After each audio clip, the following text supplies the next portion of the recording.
उठा चूल्हा नींद क्या।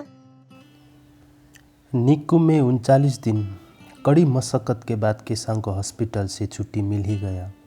जब तक वो निक्कू में थे कब ठीक होकर डिस्चार्ज होंगे ये बात हमेशा मेरे दिमाग में रहती थी।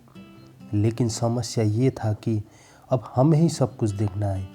उसके भोजन, दवा का टाइमिंग, स्नान, सफाई से लेकर फिर से एपनिया या कन्वर्जन होने का डर। डिस्चार्ज होने के 2 दिन बाद ही मैंने उसे अपने गोद में लिया। मुझे डर था, छोटी छोटी उंगलियां, कमज़ोर शरीर, मुझे खुद पर भरोसा ही नहीं था कि मैं उसे अपनी गोद में उठाऊं। उसकी माँ बिना किसी डर के अपने हाथों से ही सब कुछ कर लेती थी। बाद में मुझे भी धीरे धीरे आदत होने लगा।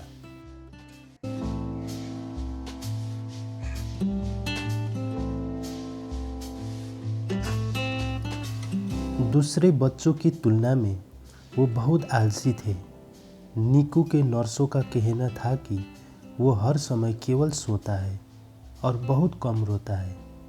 मैंने भी उसका रोते हुए आवाज़ अब तक नहीं सुना था। मुझे आश्चर्य होता था कि मेरा बच्चा आखिर क्यों नहीं रो रहा है।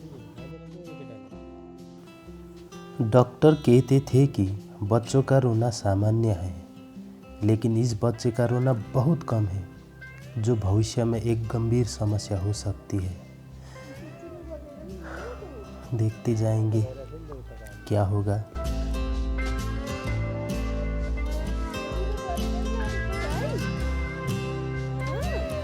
वह अपने पहले स्नान में बहुत शांत थे, मानो वो आराम महसूस कर रहा हो। कोई प्रतिक्रिया नहीं, रोना नहीं, बहुत संतुष्ट। लेकिन दिल में डर था कि अगर उसे ठंड लग गए और वो बीमार पड़ जाए और उसे वापस अस्पताल ले जाना पड़ा। हे भगवान! पर ईश्वर की कृपा से उसे ऐसा कुछ भी नहीं हुआ।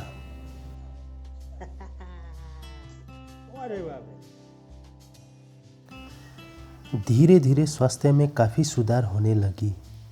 साथ ही रोज़ाना मालिश करने से उसकी हड्डी और त्वचा मजबूत और टाइट होने लगी थी।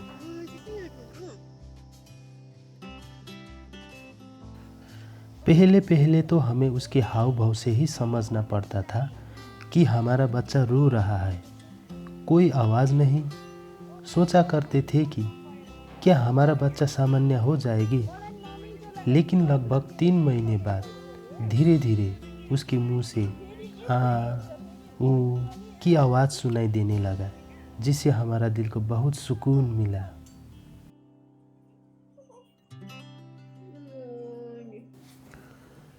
उसका फीडिंग तो शुरू से ही अच्छा चल रहा था, लेकिन शरीर में कम एनर्जी होने के कारण वो सीधे स्तनपान नहीं कर पाते थे, तो हम उसे चम्मच से दूध खिलाते थे।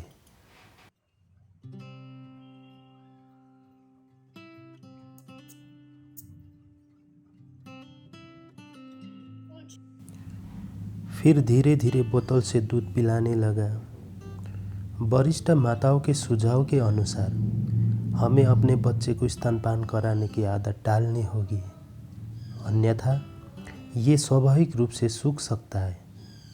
फिर हमने उसे दिन में कम से कम 2 से 3 बार स्तनपान करना सिखाना शुरू किया।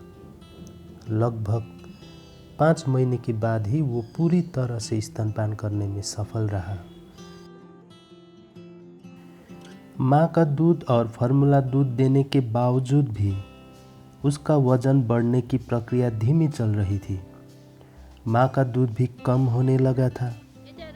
इसलिए सीनियर सिटीजन के सुझाव के अनुसार हम लोगों ने उसे 12 दिसंबर 2020 को, यानी उनके डिलीवरी का ठीक 4 महीने का बाद में ही पहला शिशु आहार देना शुरू किया और उसने इसे बहुत अच्छी तरह से पचा भी लिया और आजकल तो वो काफ़ी स्वस्थ और सक्रिय है।